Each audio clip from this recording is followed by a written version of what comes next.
पर 12 नवंबर से और आज 10वां दिन 22 नवंबर सरकार की तरफ से क्या क्या एक्शंस हुए हैं, कितने लोग इसमें इन्वॉल्व हैं, कौन कौन सी एजेंसीज इसके अंदर फोकस तरीके से काम कर रही हैं इस वक्त।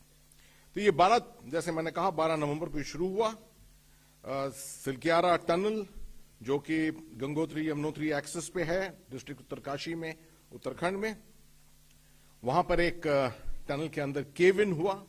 ये टनल जो है दो तरफ से इसको अटैक किया जा रहा है और एक तरफ तकरीबन 200-250 मीटर अंदर ये केव इन हुआ है और उसके वजह से जो वहां पर वर्कफोर्स थी, 41 वर्कर जो थे, they have got trapped inside because further beyond 2 kilometre तक आगे जहां से ये कोलैप्स हुआ है, 2 किलोमीटर तक वो इलाका, वो जो टनल है वो अंदर बना हुआ है और उस तरफ से, दूसरी तरफ से बरकोट की तरफ से ये अटेम्प्ट हो रहा है।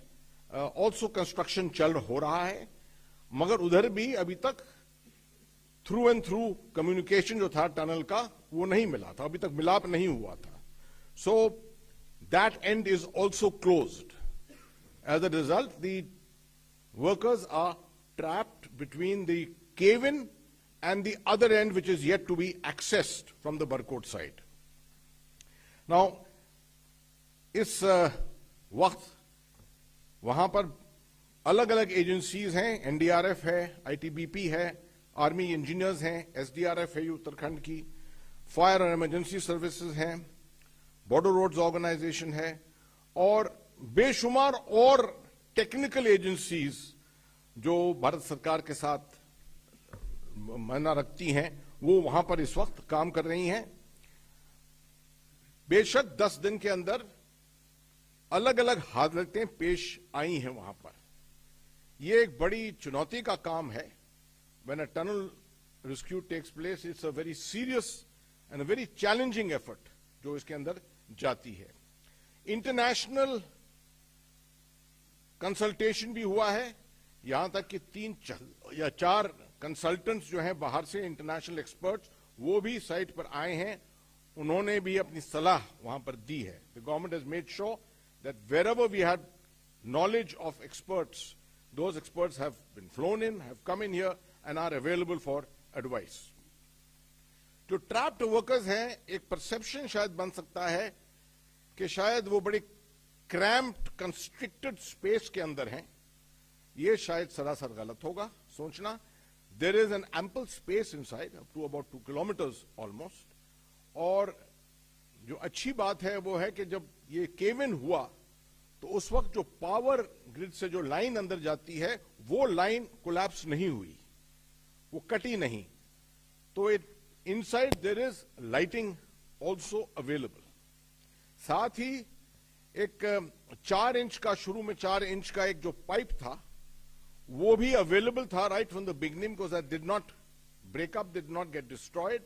सो we had a lifeline with the people inside, through which initial rations, survival rations, जैसे अब फौज में होता है, survival rations we pushed through a compressor.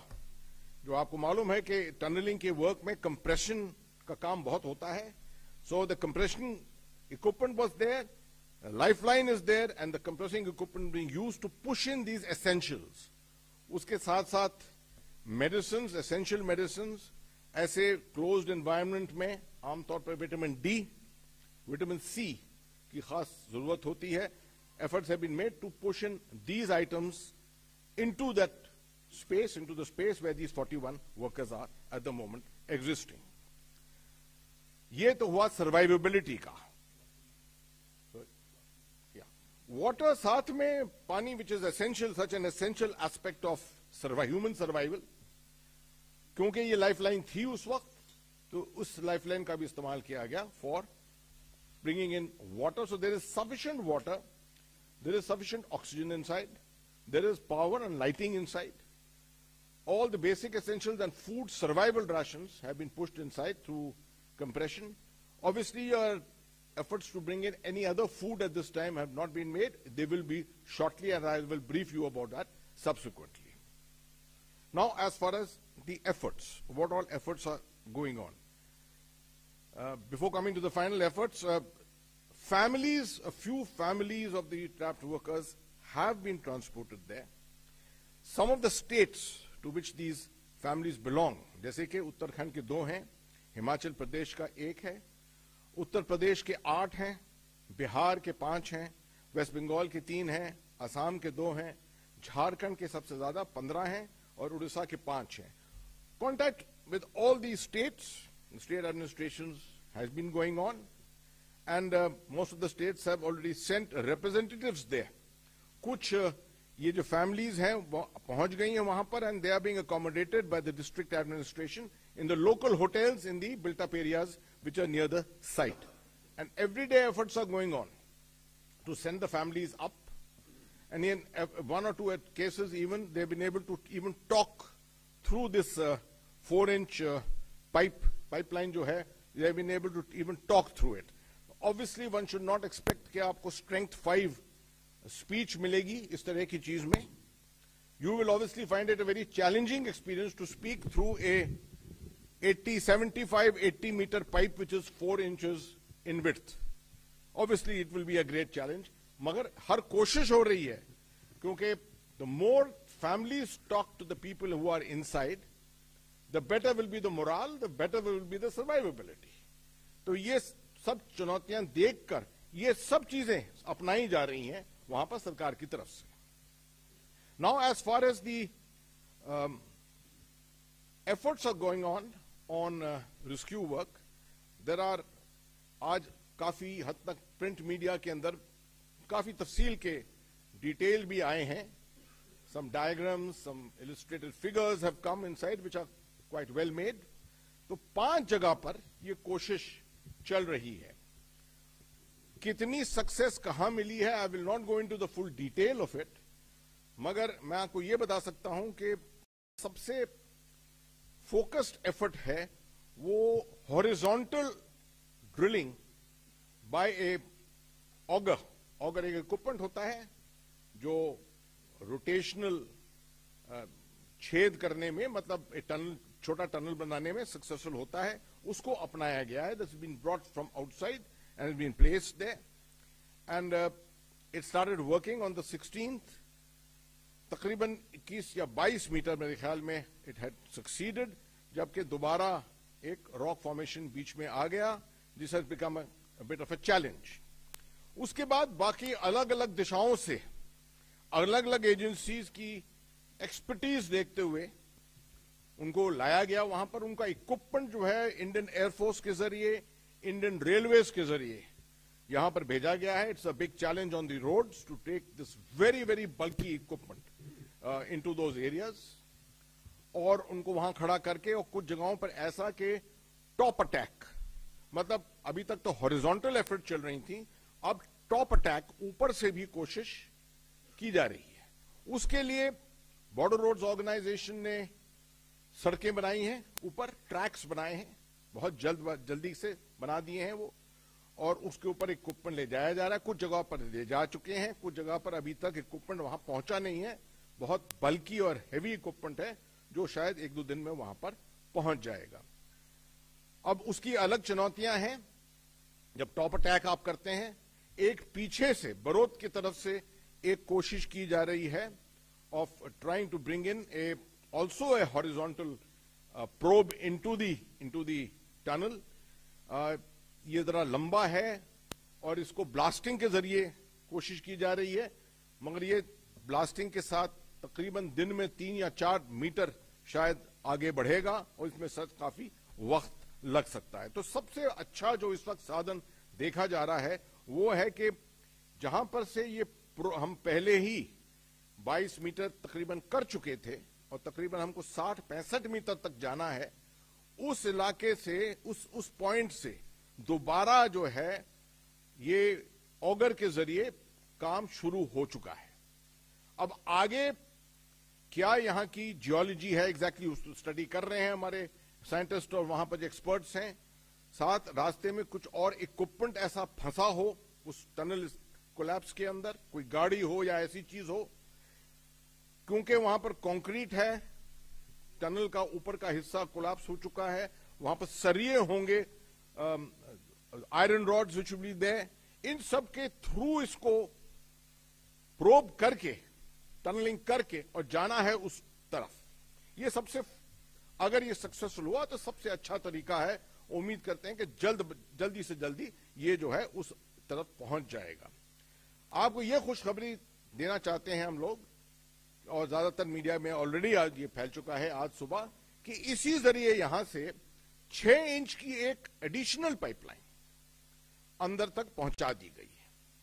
शायद कुछ हद तक लोगों ने आज इसको में देखा होगा कि कोई वीडियो प्रोब भी अंदर गया था, मगर इसकी अहमियत यह है कि अब इसके जरिए एक तो आपकी रिडंडेंसी हो गई है, 4 इंच की पाइपलाइन ऑलरेडी है, अब 6 इंच की आपकी पाइपलाइन हो गई, और इसके जरिए आप और खाना भेज सकते हैं। इसके जरिए शायद कोशिश करेंगे कि शायद कुछ कम्युनिकेशन का इक्विपमेंट भी अंदर भेज सकें, ताकि वहां उनके साथ कम्युनिकेशन बना पाए। अभी इसके बारे में कोई आश्वासन नहीं दे सकता हूं मैं उम्मीद करता हूं कि ये अथॉरिटीज वहां पर इस कोशिश में अभी इस वक्त लगी हुई हैं। तो ये इस वक्त हालत है, और एनडीआरएफ की 2 टीम्स वहां पर हैं, वो लगातार रिहर्सल में लगी हैं हर कंटिजेंसी के लिए, हर स्थिति के लिए। अगर किसी हालत में उनको क्रॉल करके अंदर जाना पड़ा और टेक्निकल एक्सपर्ट्स को मदद देनी पड़ी, या अंदर से फंसे मजदूरों को लाने के लिए उनको, क्योंकि वो शायद कमजोर हो चुके हों, उनको निकालने में मदद देनी पड़ी, ये सब कंटिजेंसीज जो हैं ये एनडीआरएफ इसको रिहर्स वहां पर कर रही है। आर्मी के इंजीनियर्स हैं वहां पर, जिनको मिनिस्ट्री ने वहां पर रख दिया है, एक टास्क दिया है। जहां जहां पर काम हो रहा है वहां पर वो प्लिंथ बना रहे हैं, सिक्योर, उस इलाके को सिक्योर कर रहे हैं, ताकि जो वर्कर्स हैं, जो हमारे इस तरफ वर्कर्स हैं जो काम कर रहे हैं अंदर ले जाने के लिए, प्रोब्स को ले जाने के लिए, वो उनके ऊपर किसी तरह की आपदा ना आए और वो बिल्कुल सिक्योर स्थिति में रहें। और बीआरओ तो अपना काम करता जा रहा है, जहां जहां सड़कों को बनाने का, इक्विपमेंट को ले जाने का की जो रिक्वायरमेंट है, उस पर वो लगातार काम कर रहा है। मेरे साथ सेक्रेटरी साहब तो हैं यहां पर, जो जमीन पर जा चुके हैं, मुआयना भी कर चुके हैं पूरा, लगातार 24/7 उसको मॉनिटर कर रहे हैं। ऐसी कोई चीज जो आप समझते हैं जो मैंने शायद नहीं कवर की हो, वो आपके लिए जरूर कवर करेंगे। अगर कोई सवाल है, मैं उनका जवाब बेशक देना चाहता हूं, मगर मैं थोड़ी सी आपको कॉशनरी के तौर पे बता देता हूं। ये मौका, ये स्थिति ऐसी है जब हमारा फोकस जो है वो है जान सलामती पर, life saving essentially.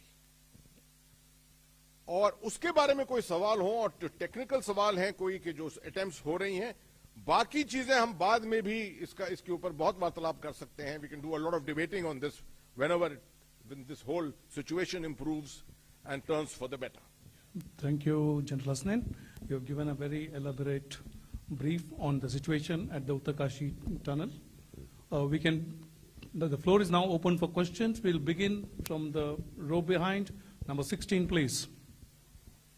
And after that, 170.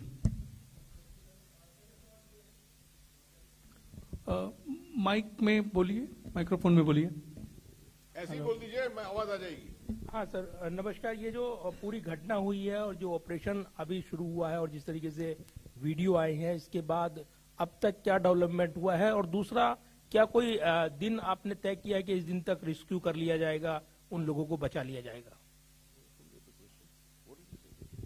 नहीं, आज जो वीडियो आया उसके बाद में क्या डेवलपमेंट हुआ है आज का दिन में बेसिकली? देखिए, बेशक हाँ, वीडियोस वहां पर, उस वीडियो से आपको मालूम हो रहा है कि जो अंदर फंसे हैं मजदूर, वो उनकी जान सलामत है इस वक्त, और लाइट भी अंदर से दिख रही है काफी हद तक। मैं उम्मीद करता हूं कि छोटे से अरसे में ही कुछ ना कुछ कम्युनिकेशन इक्विपमेंट वहां डालकर और ज्यादा फोकस तरीके से, ज्यादा रिलायबल तरीके से हम वहां का चित्र दिखा पाएंगे बाद में, और उनके साथ कम्युनिकेशन कर सकेंगे, ताकि उनकी एक्चुअल नीड्स क्या है उसके बारे में हम ज्यादा समझ पाएंगे।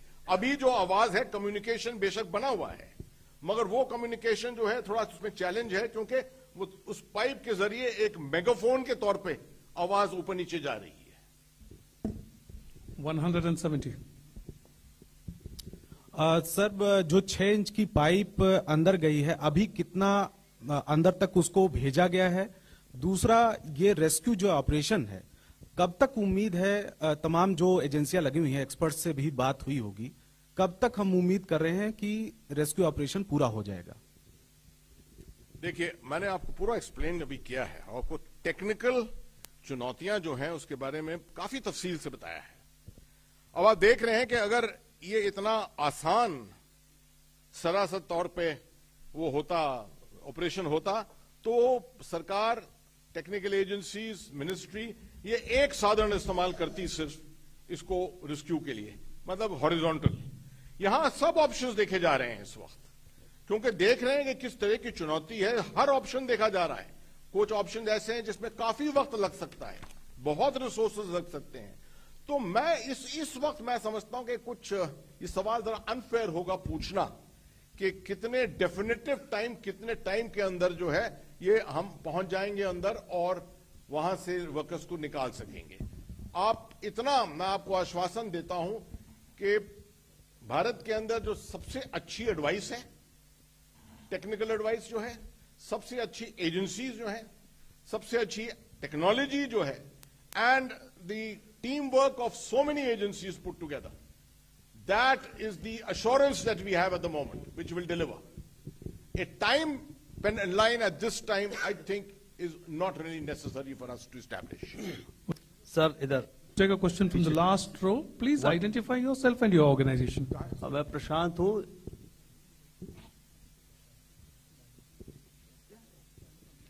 हसनैन साहब, Just some supplementary. एक सेकंड, सेक्रेटरी साहब भी कुछ देखिए, कहेंगे। जो अभी हम लोगों ने प्रयास किए, जनरल साहब ने आपको बताया, हर प्रयास की एक अलग अलग एक्सपेक्टेड टाइम लिमिट है। जब हम लोगों ने काम शुरू किया था तो auger was suppose to be the best and the fastest, पर उसके बाद एक स्केयर ये हुआ कि उस जगह और फर्दर कुछ आवाजें हुई थी, तो इट वाज एडवाइजेबल बाय जो जियोलॉजिस्ट है कि ये फेस इतना अनसेफ हो सकता है कि आपको पूरा अबंडन करना पड़ सकता है। इसलिए as a advance precautionary measure सारी मशीनें हम लोगों ने बुलवा ली हैं, वो सारे हमारे रेडीनेस होती चली जा रही है कि जरूरत पड़ेगी तो वर्टिकल, सामने से दूसरी तरफ का हॉरिजॉन्टल, वो तो काम शुरू करा दिया। अब अभी भी जो है सबसे बेस्ट काम जो है वो हमारा ऑगर मशीन है। यदि ये सफल हुआ तो बहुत जल्दी सफलता मिल जाएगी। उस काम को हमने दोबारा चालू करा दिया है, जो इतने 3-4 दिन से रुका था, कारण थे जिसके, क्योंकि ये ससेप्टिबल फेस था, तो इसलिए हमने बाहर के वर्कर्स की सुरक्षा का इंतजाम पहले किया पिछले 3-4 दिन में, क्योंकि हम जो सुरक्षा के लिए काम कर रहे हैं, निकालने के लिए, उनकी सुरक्षा को कॉम्प्रोमाइज नहीं करना चाहते थे। उसके साथ हमने अमेरिकन ऑगर का काम दोबारा शुरू कर दिया। ये सफल हुआ तो जैसा उस दिन भी मंत्री जी ने बताया था 2-2.5-3 दिन का काम बचेगा, पर यदि ये किसी ऐसी चीज में फंस गया जो बात कर रहे थे, वहां पे हम लोगों ने सारी व्यवस्था की है कि हार्ड रॉक आएगी तो आदमी अंदर जाके काटेगा, स्टील आएगी तो गैस लाइटर से काटेगा, वो सारी मशीन भी पहुंचाई हुई है। तो हम लोगों को एक रीजनेबल विश्वास है कि वो सफल होना चाहिए। यदि वो सफल हो जाता है तो बहुत शीघ्र सफलता मिलेगी, पर यदि किसी वजह से वो सफल नहीं हुआ तो इंटरनेशनली सबसे साउंड तरीका जो माना जाता है, थोड़ा टाइम कंज्यूमिंग होता है, उस साइट की ड्रिफ्ट बनाने का, वो काम भी हम लोगों ने साइमल्टेनियसली इंडियन आर्मी के थ्रू शुरू कर दिया। तो उसमें हो सकता है 10-12 दिन का टाइम लगे। वर्टिकल की भी तैयारी करके रख ली है, उसकी भी मशीनें पहुंचा दी हैं। लेफ्ट साइड से हॉरिजॉन्टल टनल जिसके 12-15 दिन लग सकते हैं, उसकी भी तैयारी करवा ली है। तो इसलिए जितने पॉसिबल ऑप्शंस हैं सबकी तैयारी कर दी है, और राइट नाउ जो इंटरनेशनली बेस्ट पॉसिबल 2 ऑप्शंस आते हैं एक्सपर्ट्स एडवाइस के, ऑगर और ये राइट साइड की ड्रिफ्ट, उस पर सामने से काम चालू है, और पीछे से हॉरिजॉन्टल जो टेहरी THDC कर रही है वो काम चालू है। उसमें तो 35-40 दिन लग सकते हैं, पर वो काम भी चालू है, और लेफ्ट साइड से हॉरिजॉन्टल ड्रिफ्ट वो भी चालू है।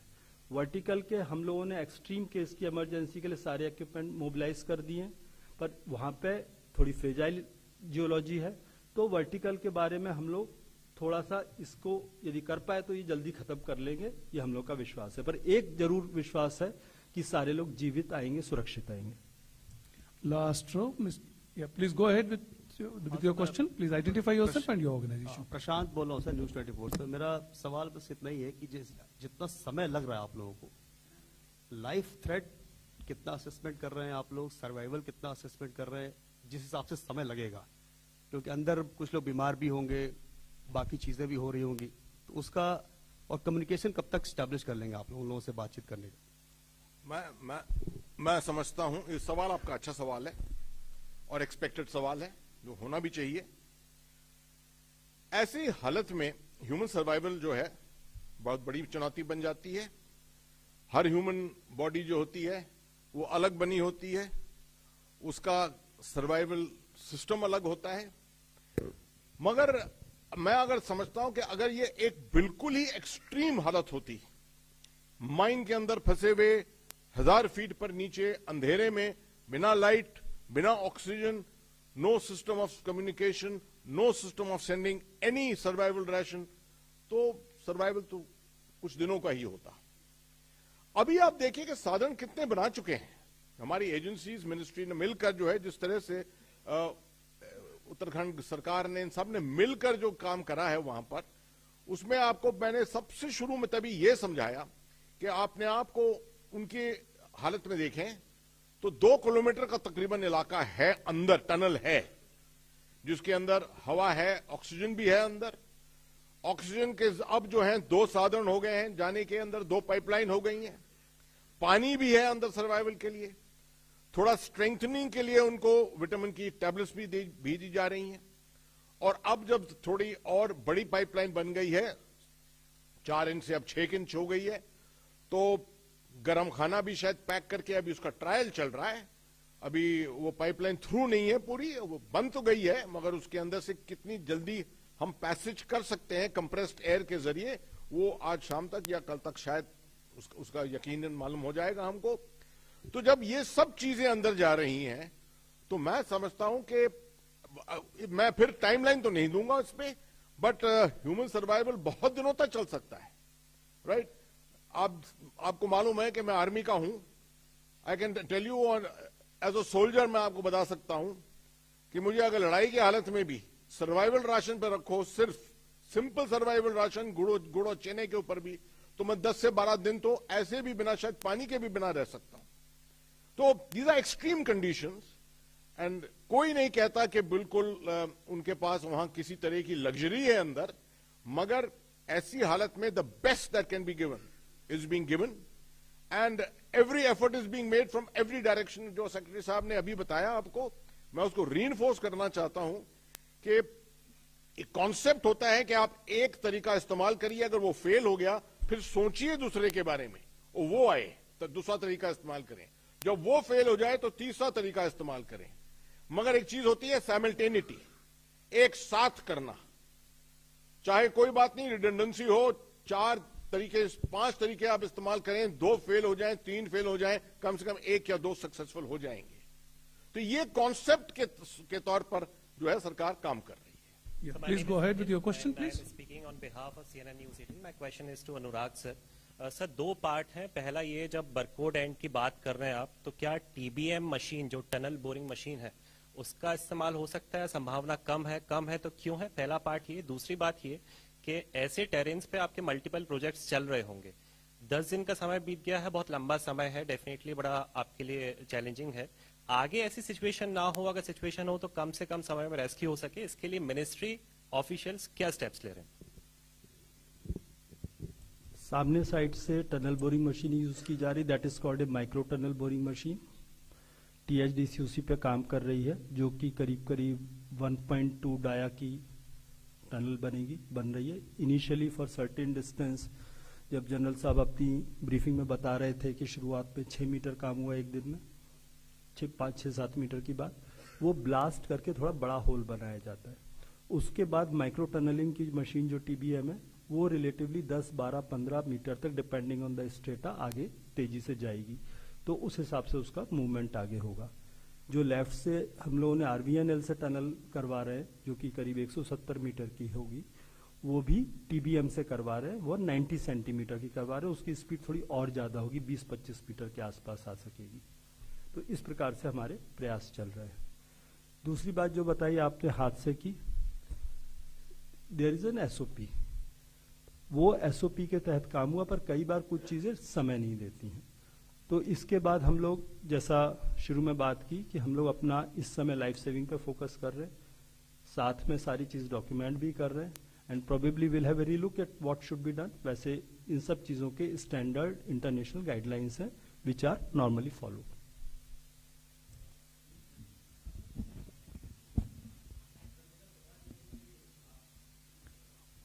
रवीश जी बोलिए।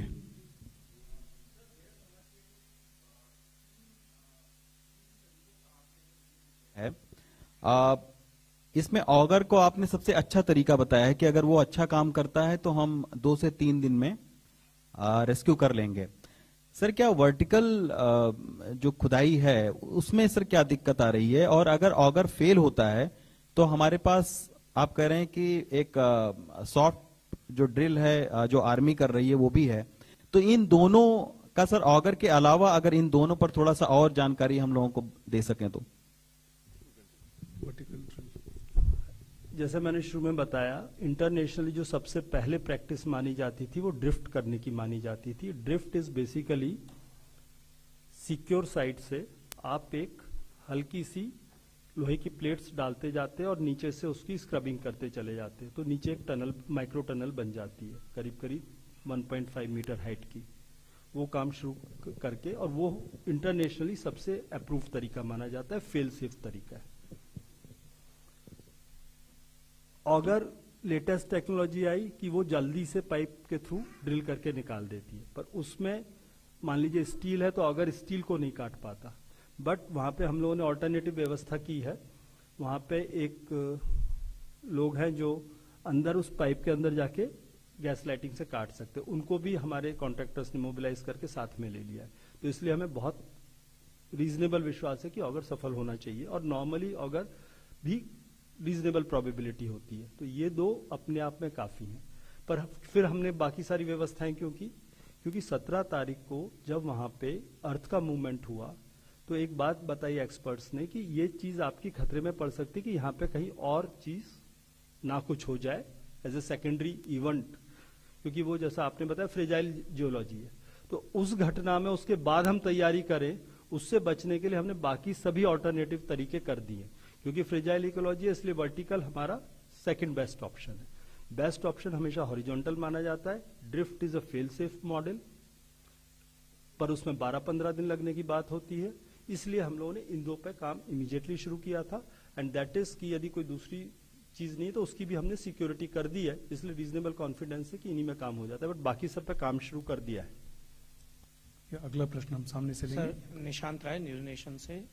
अगर बात की जाए सर वहाँ का मौसम कितना साथ दे रहा है, क्योंकि अभी आने वाले समय में मौसम लगातार खराब होगा, तो उसके लिए आप लोगों ने क्या तैयारियां कर रखी हैं?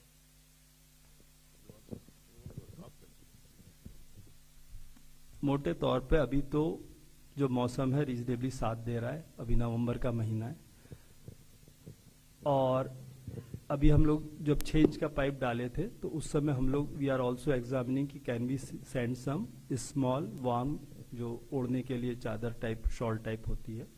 बट जहां तक हमारी जानकारी, जब वो ट्रैप दोनों तरफ से होते हैं तो अंदर सर्दी नहीं होती, गर्मी होती है। इवन टनल में जो नॉर्मल इस साइड काम करते हैं तो थोड़ा सा गर्म माहौल रहता है, बाहर आके आपको सर्दी लगती है टनल के।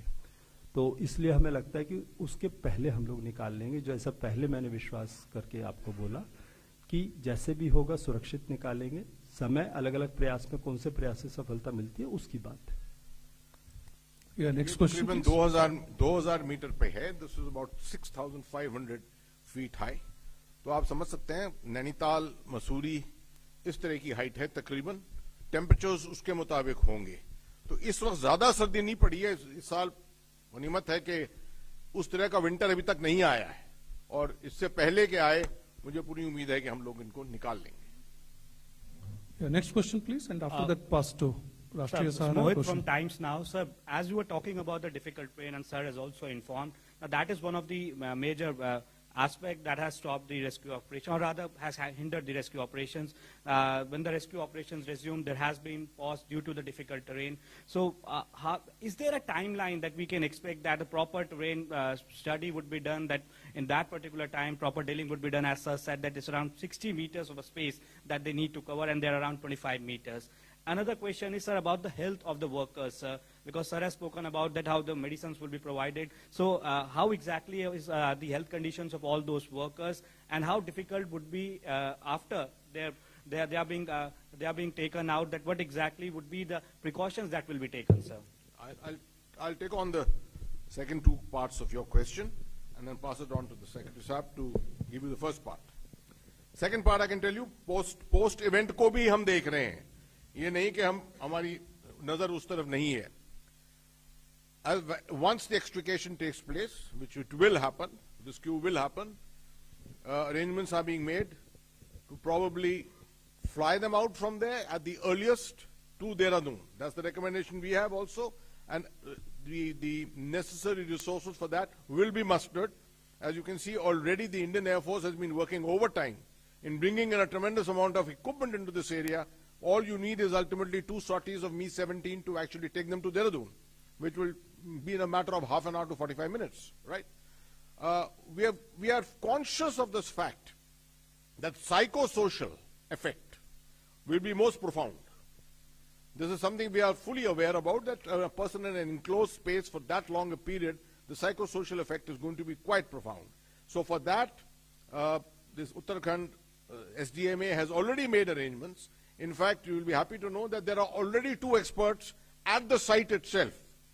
And once communication is established, we hope that they will be able to render advice on the communication line inside to the stricken workers inside. So all that has been taken care of.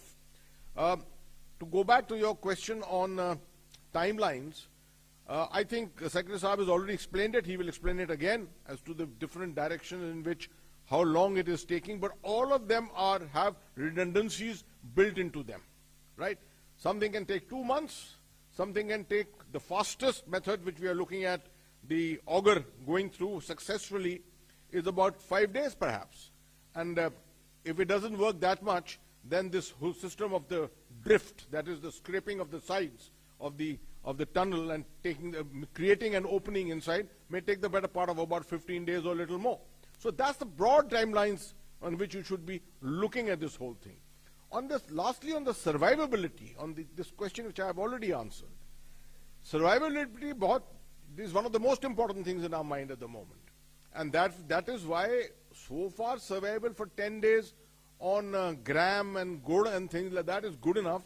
But the first instance, the 6-inch pipeline is declared successful in terms of being able to transport items inside. Cooked food will go inside. And the moment you start having cooked food going inside, hot food going inside, automatically the health pattern will change with that. Yeah, Roshan?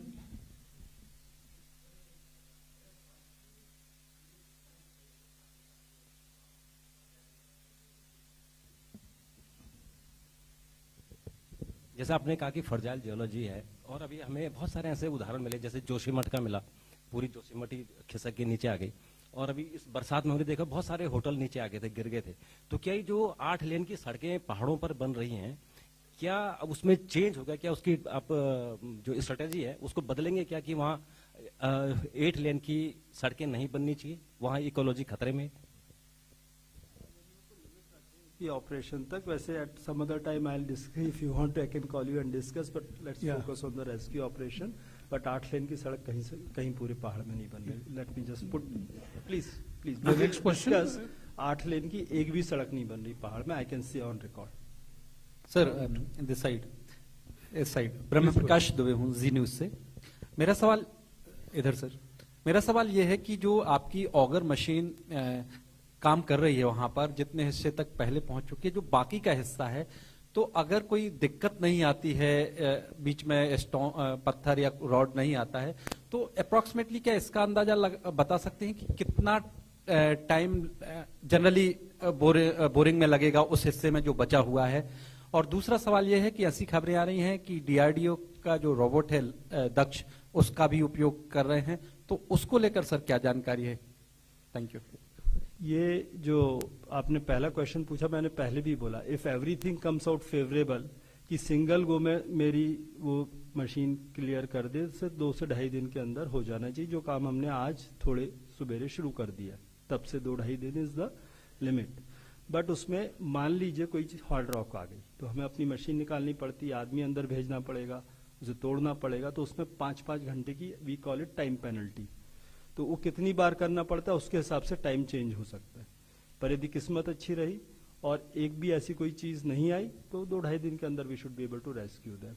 और जो आपने बताया DRDO ने जो robo भेजा था, उससे हम लोग उसके ऊपर तक देख पाए कि कैनोपी कैसी बनी है, क्या बनी है, उसका फायदा। और ड्रोन भेजा था उन्होंने, और उसको चला के हम लोगों को अंदर का काफी विजुअलाइजेशन हुआ, जिससे हमें काफी मदद मिली। जैसा शुरू में जनरल साहब ने बताया था, सारी एजेंसीज जो पॉसिबल मदद है मिलके कर रही हैं, क्योंकि ये वी आर एब्सोल्युटली क्लियर कि मजदूरों की जान के सामने बाकी कोई चीज मायने नहीं रखती। So all kinds of sort of whatever is good advice we consider. वहां पे सारे एक्सपर्ट्स जियोलॉजी 5-6 ऑर्गेनाइजेशन के प्लस इंटरनेशनल टनल एसोसिएशन के अध्यक्ष को हमने बुलवा लिया था। Right on 12th international experts के पूरा जो इकोसिस्टम है उनको एक्टिवेट कर दिया था। हमारे देश में जितने पीएसयूज हैं जिनके पास जियोलॉजिस्ट अच्छे होते हैं, टनल एक्सपर्ट्स होते हैं, प्राइवेट सेक्टर के, उन सबको कांटेक्ट कर लिया था और उनमें से कुछ कुछ खास लोगों को बुलवा लिया मौके पे। और एक कॉमन तरीके से देख के, क्योंकि अंदर 41 मजदूर हैं, रूटीन में यदि ऐसा नहीं है कि ऐसे जब कंस्ट्रक्शन होता है, होती है कई बार घटनाएं, पर वो कॉन्ट्रैक्टर अपने आप उन चीजों को साफ कर लेता है। मजदूर अंदर नहीं होते तो हम लोग बॉदर भी नहीं करते, कॉन्ट्रैक्टर अगले 15, 20, 25 दिन में इसका ट्रीटमेंट कर कर आके जो करता वो करता। बट क्योंकि मजदूर है इसलिए सारे रिसोर्सेज उस पर एक साथ लगाए जा रहे हैं। Sir, this is One Rishi question there. from the Hindu Business Line. Just one clarification. Sir was explaining on 16th horizontal drilling using auger was done, and at 21 to 22 meters there was a rock formation which was found. So has that effort been stopped or a detour is being planned? Sir, if you could give more clarification on that. No. Actual में continuation में होता तो उसको rock को तोड़ के हम लोग आगे जाते, पर जैसा मैंने बताया उस दिन एक बहुत बड़ा स्केयर हुआ था, साउंड बहुत ज्यादा तेज आई थी, एक्सपर्ट्स ने बोला कि इस समय अनसेफ है काम करना, तो team had to be withdrawn for their safety. यदि आप किए गए बोर को वहीं छोड़ दो तो उसके आगे फिर वो खिसकता नहीं, कुछ दिन में जम जाता है। तो there is a telescopic method. तो 900 mm के अंदर 800 mm का पाइप डाल रहे हैं। ओरिजिनली भी ये प्लान किया था, जब आप लोगों को शुरू में पता लगा होगा कि पहले दिन दिल्ली से मशीन बुलाई थी, वो 900 mm की थी। उसी समय हम लोगों के प्लानिंग में ये बात थी कि यदि ज्यादा कुछ कहानी हुई तो हम लोग को टेलीस्कोपिक मेथड यूज करना पड़ेगा। तो 800, उसी के अगले दिन हमने इंदौर से 800 mm की मशीन भी बुला ली थी। इस बीच में जो कॉन्ट्रैक्टर है वो बड़े मतलब heads of to that person, तो उसने अपनी मशीन को बाहर निकाल के 800 mm में कन्वर्ट कर दिया। बट पहले दिन जब मुझे बताया गया था कि 800 mm में कन्वर्ट करने में 1 दिन लगेगा, तो मैंने बोला why should I lose 1 day, तो इसलिए 800 mm की मशीन भी बुला के रख ली थी हम लोगों ने। तो आज जो सवेरे काम शुरू किया वो 800 mm पे काम किया है। तो अभी पहले 24 मीटर तो 22 मीटर तो बड़े आराम से जल्दी से पहुंच जाएंगे, केवल वेल्डिंग करनी पड़ेगी। तो उसमें लगभग एक वेल्डिंग में 3 घंटा लगता है, और वेल्डिंग करने के बाद आगे जब चलेगा अगर, तो फिर जो स्पीड आती है कि करीब 1-1.5 घंटे 2 घंटे में 6 मीटर चला जाता है, फिर अगला एक पाइप वेल्ड करते। तो उस तरीके से हमारा एस्टिमेशन है कि यदि दोबारा ऐसी अड़चन नहीं आती तो 2-2.5 दिन में पहुंच जाना चाहिए। अड़चन आएगी तो हर बार हमें बाहर निकाल के 4-5 घंटे का काम करना पड़ेगा।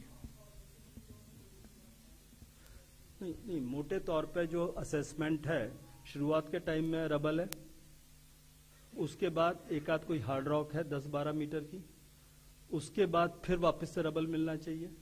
और दूसरी जो रास्ते में अड़चन की संभावना है कि ऊपर से जो स्टील प्लेट लगी रहती है टनल में, वो जो गिरी, वो यदि कोई इस रास्ते में आ जाए, हालांकि उम्मीद तो है कि जो गिरती है तो स्टील प्लेट सबसे पहले गिरती है तो वो नीचे होनी चाहिए, और हम लोग उसके ऊपर जा रहे हैं। बट यदि कोई आड़ा तिरछा कैसे क्या चीज गिरी है उसके बारे में आप कोई भरोसा नहीं कर सकते। तो we are prepared for both the things. Yeah.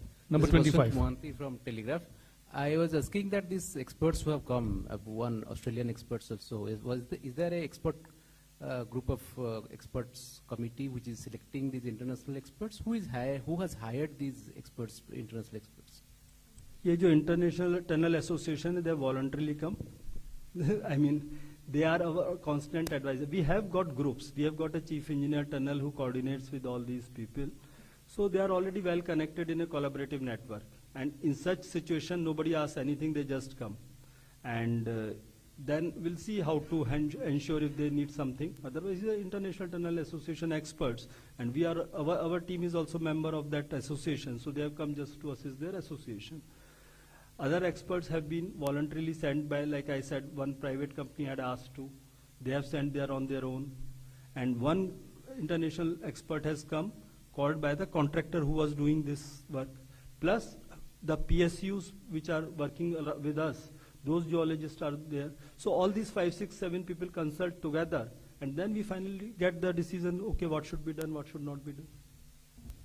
I do just want to add that there is tremendous interest from around the world which is being generated, displayed.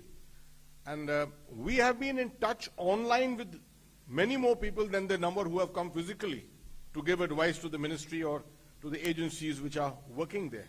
So there's a constant sort of a contact which is being maintained with different organizations around the world, taking their advice. And besides that, regular meetings are taking place in the PMO, attended by both Secretary Saab, myself, the other members of the NDMA, important other secretaries, the highest level, other concerned agencies, the heads of the agencies. All of us have been meeting there. It happened yesterday evening also, it happened this morning also. So it is not for any lack of consultation. Almost everything in terms of consultation that is happening on the ground at the moment. This is an assurance I wish to give to the public through your media. Thank you very much. With that, we come to the close of this media briefing. We'll be regularly in touch with you through communication, and we'll be briefing you on regular basis. Thank you very much, and thank you, General Hasnain, and thank you, Mr. Anurag Jain, for sparing your time. Thanks a lot.